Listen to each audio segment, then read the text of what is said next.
அனைவருக்கும் அன்பு வணக்கங்கள். இன்றைய சிந்தனை துளிகளிலே நாம் பார்க்க இருப்பது மனக்குழப்பத்தை தவிர்ப்போம்.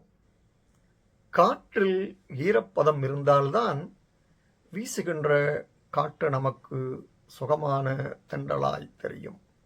அதைப்போல நமக்குள் நிம்மதி இருந்தால்தான் வாழ்கின்ற வாழ்க்கை அழகானதாக உயிரோட்டமுடையதாக இருக்கின்றது என்று அர்த்தம் புரியும்.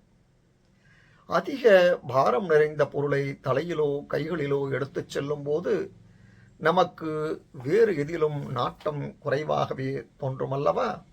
அதைப்போல மனதில் சுமையை வைத்துக் கொண்டு இருந்தால் நிம்மதியான வாழ்க்கை என்பதை நாம் வாழ இயலாது. ஆகவே முதலில் தேவையற்ற மனபாரத்தை இறக்கி வைக்க நாம் கற்றுக்கொள்வோம். அதற்காக நிதானத்தை வாழ்வில் நாம் கடைபிடிப்போம். அதுவே நம் ஒவ்வொருவருடைய அளப்பரிய பொக்கிஷமாகும்.